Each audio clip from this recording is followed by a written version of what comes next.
Zion National Park, a fortress of sandstone hidden in the rugged corner of southwestern Utah.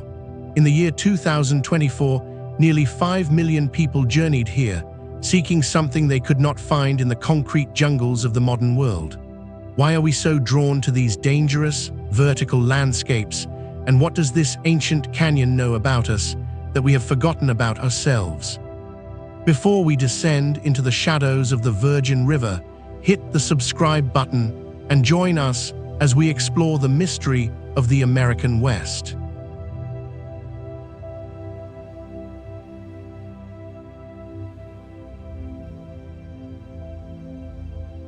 Zion is not merely a destination, it is a crossroads of the gods, where three massive geographic empires collide. To the east lies the Colorado Plateau, to the west, the Great Basin, and to the south, the scorching Mojave Desert. This unique position creates a landscape of impossible contrasts, where snow-dusted peaks overlook cactus-filled valleys. It is a land of mesas that look like altars and arches that frame the very edge of the horizon. Have you ever wondered what happens when three different worlds fight for the same piece of earth? The result is Zion Canyon, a 15-mile-long gash in the earth, plunging over 2,600 feet deep.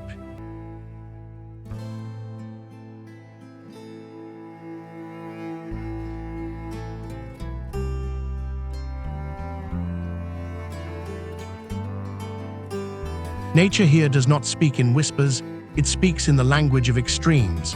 The park is divided into 4 distinct worlds, each with its own rules for survival. In the riparian zones, the Virgin River brings life to lush hanging gardens, where ferns cling to weeping walls of stone. Just a few hundred feet away, the desert floor is a furnace, where only the most resilient life forms can endure. How can such beauty exist in a place that seems designed to destroy anything that breathes? It is a delicate balance, a symphony of adaptation played out across the desert and the coniferous forests of the high plateaus.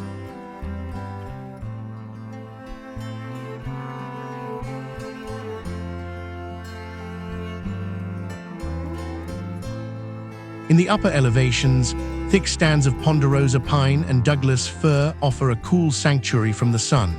Here, the air is thin, and the silence is broken only by the cry of a golden eagle circling the high cliffs. Below, in the woodlands, the gnarled branches of juniper trees hold onto the earth with a desperate grip. Each ecosystem is a fortress, protecting the hundreds of species that call this place home. From the massive bighorn sheep leaping across impossible ledges to the tiny snails found nowhere else on Earth, Zion is a living laboratory of resilience.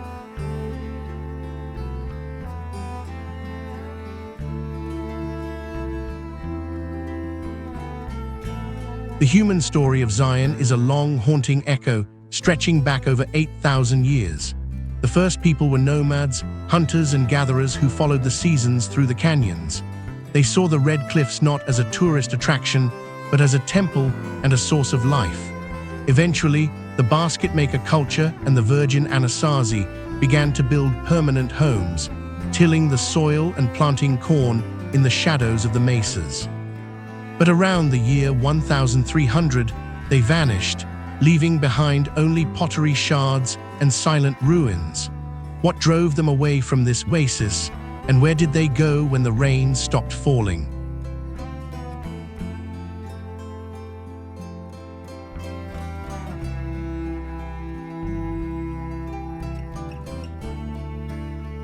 The Southern Paiute people followed, living in harmony with the canyon for centuries. They called this place Mukuntuweap, meaning straight canyon, a name that honors the sheer verticality of the walls. They understood that the land was not something to be owned, but something to be respected.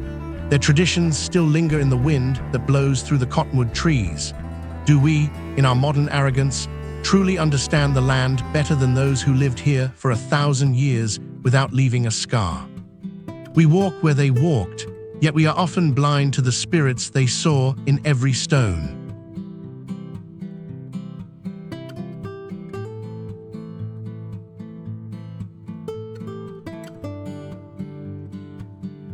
In the late 1700s, European explorers began to map the edges of this wilderness, but it was the Mormon settlers in the 1800s who truly changed the identity of the canyon. They were looking for a refuge, a place of safety from a world that had rejected them. They saw the towering cliffs and felt the presence of the divine, naming the canyon Zion. To them, it was a place of peace, a sanctuary where they could build a new life in the desert. But peace in such a rugged land comes at a price, and the struggle to survive here was constant.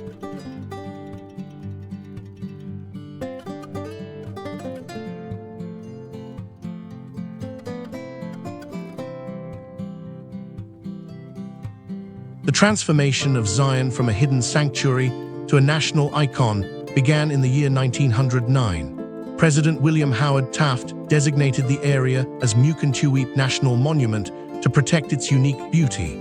But the name was difficult for the public to pronounce, and the site remained largely unknown. In the year 1919, under the administration of Woodrow Wilson, it was officially renamed Zion National Park. The goal was simple: to attract the world to the wonders of Utah. Was it a victory for preservation or the beginning of the end for the canyon's solitude?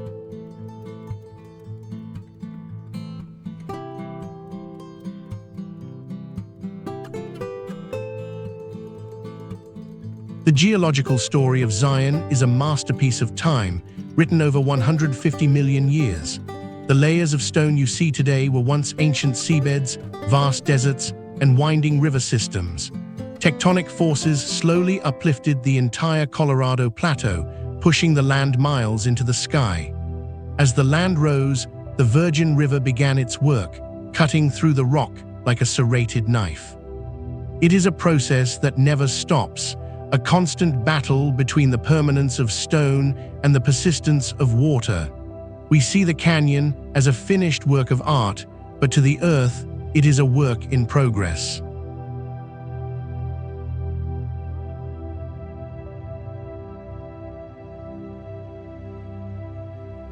Every time a flash flood tears through the canyon, the landscape is reshaped in a matter of minutes.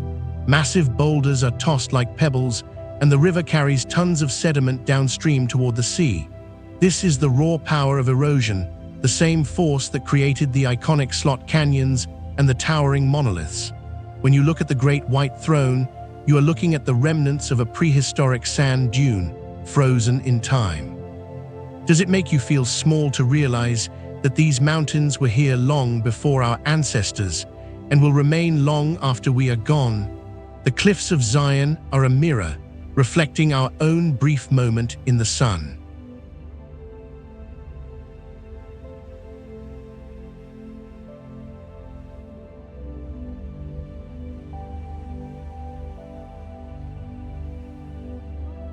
Among the park's many wonders, Angel's Landing stands as a testament to human daring and natural majesty.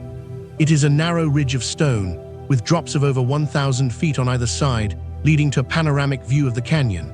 To reach the top, one must confront the fear of heights and the reality of gravity. Is the view worth the risk, or is the risk itself the reason we climb? The Great White Throne stands nearby, a massive block of Navajo sandstone that dominates the skyline. These are not just rocks, they are monuments to the sheer scale of the natural world.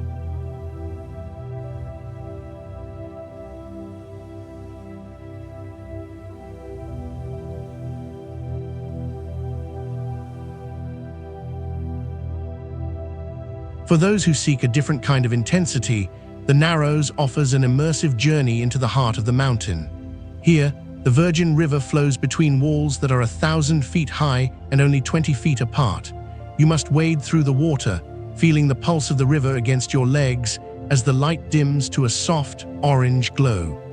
It is a cathedral of stone, where the sound of dripping water echoes like a heartbeat. But beauty in the Narrows is deceptive, as a storm miles away can send a wall of water crashing through the canyon without warning. Are we ever truly in control when we step into nature's most private chambers?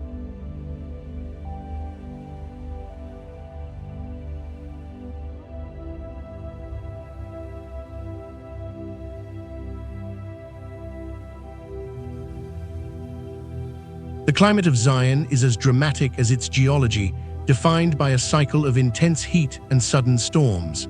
In the summer, temperatures can soar above 100 degrees Fahrenheit, turning the canyon floor into a cauldron. But then, the monsoon season arrives, bringing violent thunderstorms that light up the sky. Waterfalls appear out of nowhere, plunging off the high cliffs in a display of power and grace. Autumn brings a different mood, as the cottonwood trees turn to gold, contrasting sharply against the red walls. It is a time of quiet transition, a final breath of warmth before the winter snow begins to fall.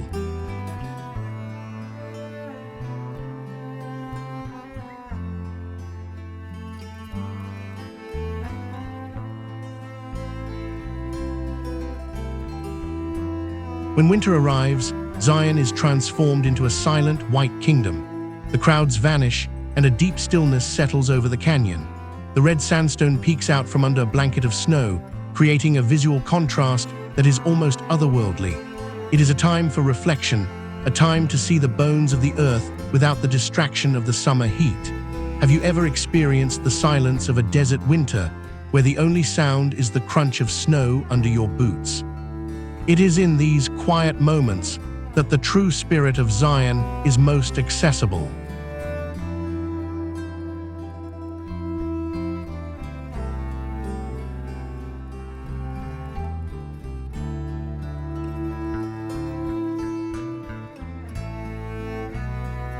The history of tourism in Zion is a story of how we have paved the way to paradise. In the early 20th century, the canyon was nearly impossible to reach, reserved only for the most adventurous souls. The construction of the Zion Mount Carmel Tunnel in the year 1930 changed everything. This engineering marvel, stretching over a mile through solid rock, opened the park to the world. It allowed people to see the beauty of the canyon from the comfort of their automobiles. But as the number of visitors grew, the very thing people came to see began to be threatened by their presence.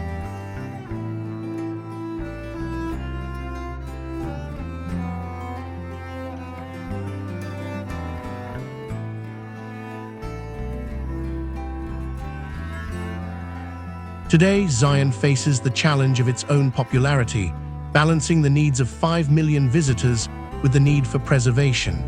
A shuttle system now carries tourists through the main canyon, reducing the noise and pollution of private cars. It is a necessary compromise, a way to ensure that the beauty of the park is not lost to the weight of the crowds. We must ask ourselves, can we truly experience nature when we are surrounded by thousands of other people? Or have we turned these sacred spaces into theme parks for our own entertainment? The mission of the Park Service is to protect this land for future generations, a task that becomes harder every year.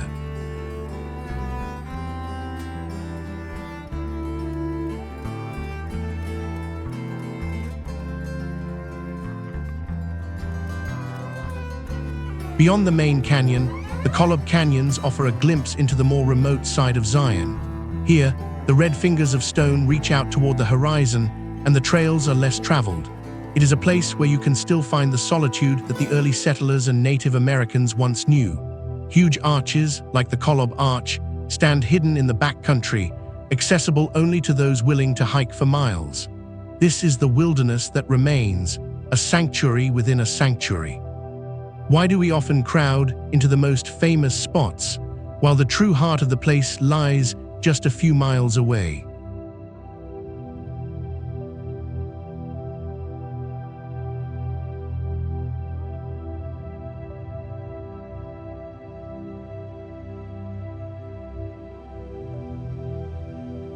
Zion is a paradise for the adventurer, but it is a paradise that demands respect. Whether you are rock climbing on the sheer face of a cliff or canyoneering through a hidden slot passage, the risks are real. The rugged terrain does not care about your experience or your equipment. It only responds to the laws of physics and the whims of the weather. Every year, people find themselves in trouble, reminded of the thin line between a thrilling experience and a tragedy. Does the danger of Zion make it more beautiful, or does it serve as a warning that we do not belong here?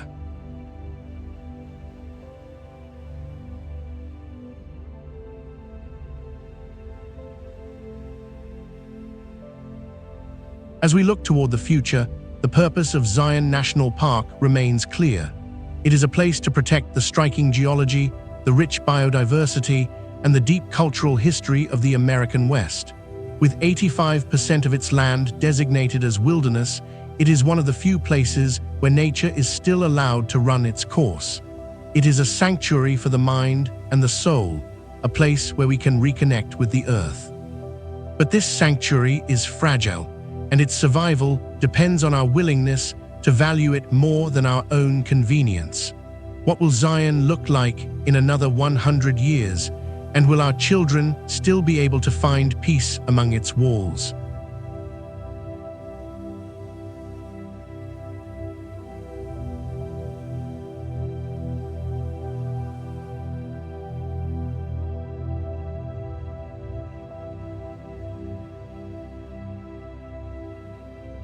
The story of Zion is the story of time itself, a narrative of uplift and erosion, of survival and disappearance. It teaches us that nothing is permanent, not even the mountains that seem to touch the clouds. The red stone was once sand, the deep canyon was once a flat plain, and the river will eventually grind everything into dust. In the face of such vast timescales, our own lives seem small and insignificant.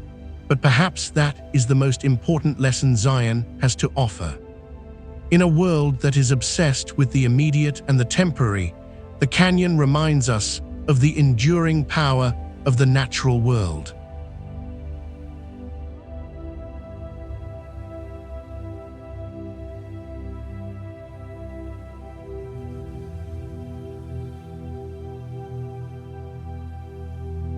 We live in a time of constant movement, where we are always looking for the next thing, the next thrill, the next distraction.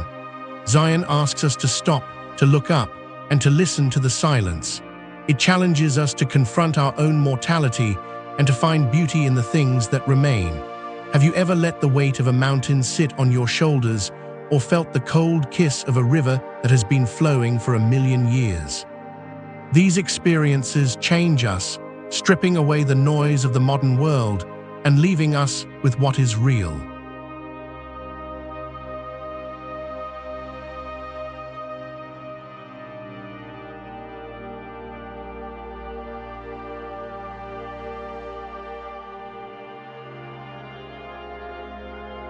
As you leave the canyon behind and return to your daily life, take a piece of Zion with you, not a rock or a plant, but the perspective that only a place like this can provide. Remember that you are part of a story that is much larger than yourself, a story that began long before you were born and will continue long after you are gone. Be mindful of the footprints you leave behind and strive to live in harmony with the world around you. Life is a journey through a canyon of our own making, and it is up to us to decide how we will navigate the shadows and the light.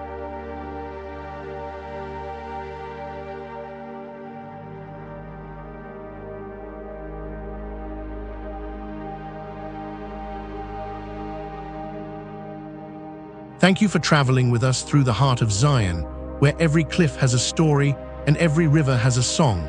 We hope this journey has inspired you to see the world with new eyes and to seek out the wild places that still remain. What is the one place in nature that makes you feel the most alive, and why do you think that is? Let us know in the comments below, and don't forget to like this video if it resonated with you. For more stories about the most incredible places on our planet, subscribe to our channel and hit the notification bell. Until next time, keep exploring, keep questioning, and never forget the power of the great American West.